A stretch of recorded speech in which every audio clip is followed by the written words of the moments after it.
Hi dear friends, मैं आज आपके साथ, यदि आप फूड प्रोसेसिंग से जुड़े हुए हैं तो ये वीडियो आपके लिए बहुत इंपॉर्टेंट होने वाला है।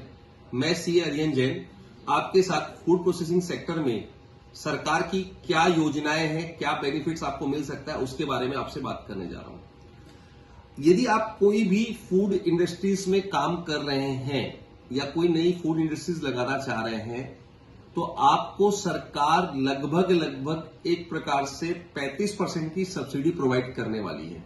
आइए डिटेल में इस बारे में जानते हैं। स्कीम का नाम है PMFME। मैं यदि और डिटेल में बात करूं तो ये एक गोल्डन अपॉर्चुनिटी है माइक्रो फूड प्रोसेसिंग सेक्टर के लिए, जिसके अंतर्गत सरकार का ये प्रयास है कि हमारे फूड सेक्टर आधुनिक मशीनों से जुड़े, उनका फॉर्मलाइजेशन हो, उनका मशीनीकरण हो, उनमें सिस्टमेटिक पैकेजिंग हो, मार्केटिंग हो। इस कारण सरकार उनको लगभग 35% की सब्सिडी प्रोवाइड कर रही है। स्कीम का पूरा नाम यदि मैं बोलूं तो prime minister formalisation of micro food processing enterprise scheme है, और जिसका मुख्य उद्देश्य है कि फूड सेक्टर में एक फॉर्मलाइजेशन लाना, सिस्टमेटिक अप्रोच लाना। मैं यदि बात करूं तो बेनिफिट कितना तक मिलता है, सरल भाषा में बोलता हूं 35% की सब्सिडी है।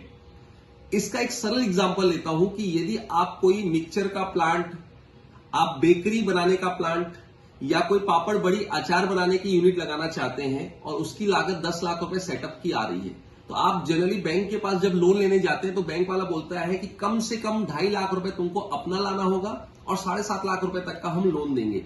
लेकिन दोस्तों, जब आप इस स्कीम के तहत एप्लीकेशन करते हैं तो आपको अपना मार्जिन मात्र 10% लाना है। आपको अपना पैसा 10% ही लगाना है। 90% तक बैंक फाइनेंस होगा। कितना परसेंट तक? 90% तक बैंक का फाइनेंस होगा।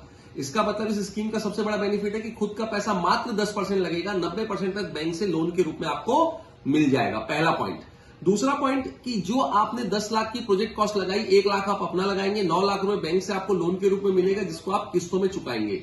जैसे ही आपकी यूनिट चालू हो जाती है, आप सारे फॉर्म्स में कंप्लीट हो जाती है, आपके डॉक्यूमेंटेशन कंप्लीट हो जाते हैं, तो सरकार के द्वारा आपको 35% ऑफ 10 लाख रुपए, आपके प्रोजेक्ट कॉस्ट का 35% सब्सिडी के रूप में दिया जाएगा, जो कि आपके बैंक के खाते में आएगा।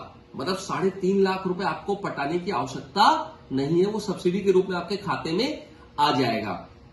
मैं और आगे की बात करता हूं। इसके अंदर SHG self help group, FPOs, farmer producer organisation और private limited, partnership firm, proprietorship firm, Ramlal Shyamlal के नाम से भी आप आवेदन कर सकते हैं। मतलब इसमें आवेदकों की सूची में कोई अंतर नहीं है, बस आपका पैन कार्ड होना चाहिए।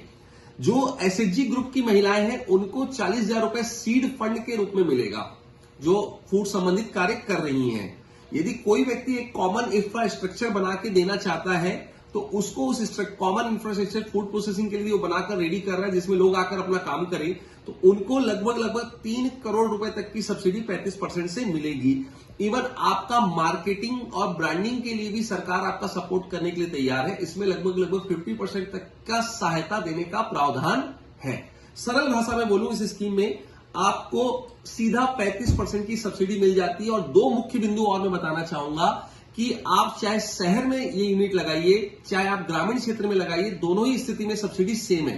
चाहे आप यूनिट महिला के नाम से लगाइए, चाहे यूनिट पुरुष के रूप में लगाइए, चाहे यूनिट आप ST/SC कैटेगरी में लगाइए, चाहे जनरल कैटेगरी में लगाइए, कोई अंतर नहीं, सबको अधिकतम सब्सिडी 35% की मिलेगी। और सबसे अच्छी बात है कि भैया, आप यदि कोई पुरानी फूड इंडस्ट्रीज में काम कर रहे हैं, पहले से आपकी एक बेकरी चल रही है और आप कुछ और मशीन खरीदना चाहते हैं, तो भी आप इस सब्सिडी के लिए पात्र हैं, और नया लगा रहे हैं तो भी आप इस सब्सिडी के लिए पात्र हैं। कौन कौन आवेदक हो सकता है? Generally individual, partnership, private limited सब हो सकते हैं, लेकिन ध्यान रखिएगा यदि इंडिविजुअल अप्लाई कर रहे हैं वो 8वीं से ऊपर पढ़े होने चाहिए और 18 साल के ऊपर की उनकी उम्र होनी चाहिए। एक परिवार से एक व्यक्ति को लिया जाएगा, और परिवार का मतलब है हस्बैंड, वाइफ और उनके बच्चे। मैं और आगे की बात करता हूं। स्कीम को सरल भाषा में बोलूं तो आपको आवेदन के लिए क्या लगेगा? पैन कार्ड, आधार कार्ड, जिस जगह पे लगा रहे हैं वहां का बिजली बिल, जो आप मशीन सेटअप खरीद रहे हैं उनका कोटेशन आपके पास होना चाहिए, और आपका राशन कार्ड होना चाहिए। जिस बैंक में आवेदन करना है उस बैंक का आपके पास बैंक स्टेटमेंट होना चाहिए, और जो आपने हाईएस्ट क्वालिफिकेशन कर रखी है उसकी कॉपी आप चाहें तो लगा सकते हैं। बैंक का पुराना कोई लोन चल रहा है तो उसका सैंक्शन लेटर लगा सकते हैं। और आपका हो सके तो एक सिविल जरूर निकाल कर देखिएगा। यदि सिविल 700 के ऊपर होता है तभी बैंक लोन को प्रीफर करती है, अदरवाइज वो लोन के लिए थोड़ा सा मना करती है। तो आप सिविल जरूर अच्छे से चेक करके फिर आवेदन करें। मैं आपके साथ बने रहूंगा। आपको जब भी कुछ भी डाउट हो आप मुझसे पूछ सकते हैं। मैं भी एक डीआरपी, और सबसे अच्छी बात है कि जनरली आप कोई आवेदन करने जाते हैं तो उस आवेदन के लिए आवेदन शुल्क देना पड़ता है। इस स्कीम में डीआरपी को अपॉइंट किया गया है। डीआरपी का मतलब हो गया डिस्ट्रिक्ट रिसोर्स पर्सन। वो आपको हैंड होल्डिंग सपोर्ट प्रोवाइड करेगा और किसी प्रकार का कोई खर्चा आपका नहीं लगेगा। वो खर्चा भी गवर्नमेंट बियर कर रही है। चाहे तो आप मेरा नंबर भी इस स्क्रीन में आप नोट कर सकते हैं, और ये मेरा बारकोड है जिसके अंदर इससे संबंधित और सब्सिडी से संबंधित कोई भी वीडियोस आपको लगना हो तो आप इस चैनल को सब्सक्राइब कर सकते हैं, लाइक कर सकते हैं। Thank you so much.